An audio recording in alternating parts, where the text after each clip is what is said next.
There are illusions that feel like something normal within a show, and there are others that, from the very first second, make you think that what you're seeing cannot be real. That no matter what trick might be behind it, the scene feels far too extreme to be just a performance.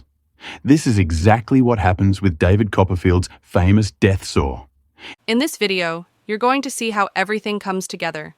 Chains, compartments, a massive machine ready to descend onto the magician's body, and a finale so flawless that it forces anyone to ask what really happened there. I'll tell you in advance that nothing is improvised and that every movement is designed to deceive the senses without giving the audience a chance to stop and look for answers. The act begins with Copperfield being restrained with chains on a metal platform. His assistants lock him inside a compartment that looks like a box designed so he cannot move or escape. Everything in that scene is meant to create tension, the feeling that he's trapped and that any wrong move could put him in real danger. From above, a huge electric saw begins to activate, lit by the stage lights and accompanied by a sound that commands respect. The audience watches a man completely immobilized in front of a machine that could tear him apart in seconds. And that's exactly what illusionists want to provoke from the very first moment. Adrenaline and the idea that there is no escape. After a few moments, Copperfield appears to free his hands from the shackles. He starts struggling, trying to get out of the compartment. He moves as if he's desperately trying to break free before the saw finishes descending. His attempt is incomplete. No matter how much he pulls and pushes, he can't free himself from the restraints holding him to the platform at the waist. The tension grows, the saw keeps lowering, and everything suggests that time has run out. When the audience feels like they're witnessing a tragedy live on stage, the blade drops directly onto his waist, creating the impression that he's been cut in half. What follows amplifies the audience's reaction. The assistants separate the two halves of the platform, sliding the upper section to the side as if nothing were supporting it. Copperfield is left divided on stage, his torso on one side and his legs on the other. The upper half of his body is even rotated, and the audience sees something more disturbing than the saw itself. The legs keep moving, as if they were still connected to their owner. They look alive, natural, and that increases the illusion that two independent halves belong to a single body that has just been severed. With the trick already in full effect, one of the assistants turns the saw on again to add even more drama. On stage, the moment becomes almost absurd. The platform comes back together without any visible intervention. The two halves slide and lock into place with an almost impossible smoothness for something so heavy. And as a finale, Copperfield appears once again inside the compartment. He opens it himself, without a single mark, no injuries, no sign of having been touched by a machine that moments earlier seemed to have cut him in two. The audience is stunned. The scene goes from a real threat to a perfect ending where nothing suggests danger. But now comes the important part. How did he do it? Everything that happens at the beginning of the act has a different purpose than it seems. It's not about escaping the saw. From the start, the goal is to build a visual illusion that convinces the audience that his body is fully extended on the platform. To achieve this, the box his assistants lock him into plays a crucial role. That box isn't placed there to hide an escape attempt, but to allow him to make the fundamental move, placing his legs into a lower section of the platform. The platform has two levels.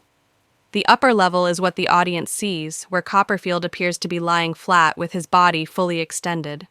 But underneath there's a cavity designed so the magician can bend his torso and hide his legs out of sight. While inside the compartment, he adopts a crouched position that the audience would never suspect. That posture is what makes the rest of the illusion possible. To visually connect his real torso with legs that don't belong to him, he uses a white garment that acts as a bridge between his shirt and the pants of the fake legs.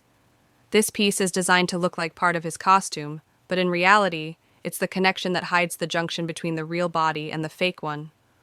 When the saw comes down, it doesn't cut flesh, it doesn't touch his torso, and it certainly doesn't come near his real legs. The only thing it cuts is that garment. That cut creates the visual separation that deceives the audience. Once the white bridge is gone, A gap appears between his torso and the fake legs. That gap, seen from the right angle, makes it seem as if his body has been divided.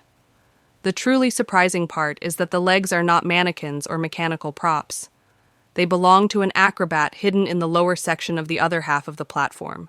This acrobat has the ability to bend his body in extreme ways to remain hidden while only his legs are visible, creating the unsettling illusion that they belong to the body being manipulated above. When the two halves of the platform separate, the acrobat continues making small movements with his legs. That's what completely convinces the audience that they're not prosthetics or hidden mechanisms. The natural quality of those movements is what makes the illusion work, even for people who have seen dozens of tricks like this. Meanwhile, Copperfield, already hidden in the lower part of the structure, remains completely still, so nothing gives away his real position. The entire visual effect depends on him not moving while the fake legs remain alive. After showing the separation for a few seconds, the fake upper body is rotated by an assistant. While it looks like pure dramatic exaggeration, that rotation serves a practical purpose: distraction. As the torso is turned, the acrobat readjusts himself inside the compartment so he can flatten even more and stay completely out of sight.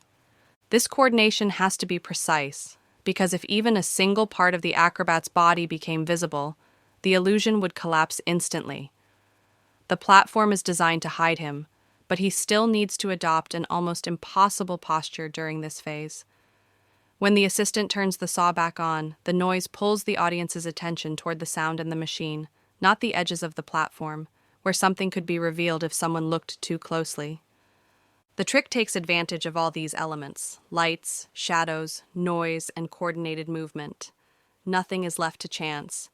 Every technical element works to guide the audience's gaze toward what should be seen and away from what shouldn't. Once the two halves of the platform begin to come together, the acrobat is completely hidden in the lower section. By the time the structure reconnects, no legs are visible. At that point, Copperfield slides back into position inside the compartment he appeared to escape from earlier in the trick. It seems impossible that he could do this without help, but the platform's design allows him to move and return to his original position in just seconds.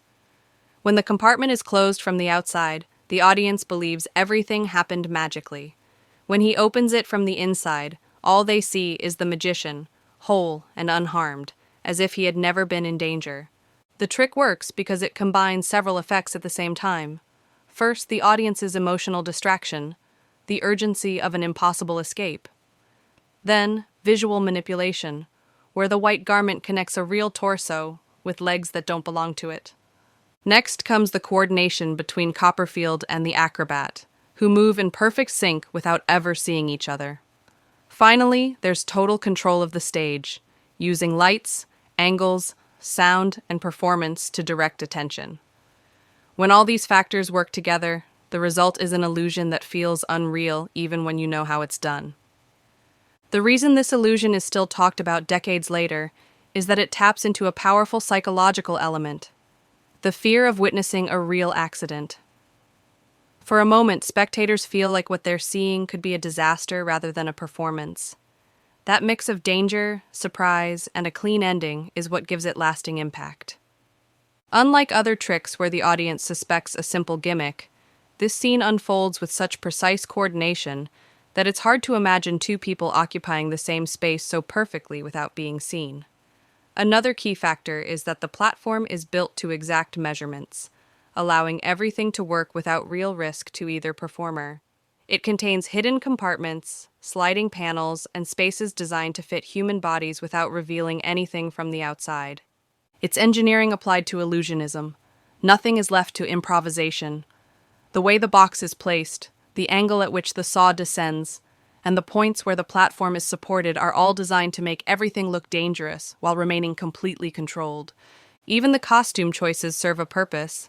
Light-colored garments and the fake pants help create the visual effect that deceives the audience. The fabric connecting the two parts of the fake body is intentionally fragile, so the saw can cut through it effortlessly, making the separation convincing. On top of that, the lighting prevents the audience from seeing details like seams, joints, or small folds that could reveal the truth. While the fake body moves thanks to the acrobat, Copperfield's clothing remains rigid so his torso doesn't betray the crouched position he's actually in. When the magician finally stands up at the end of the illusion, it happens at the exact moment when the lights, music, and assistants' positions guide all attention to his face. This prevents the audience from trying to detect signs of the acrobat exiting or adjusting himself.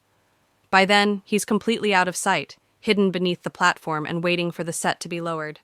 It's a full choreography where everyone knows exactly what to do, with no margin for error.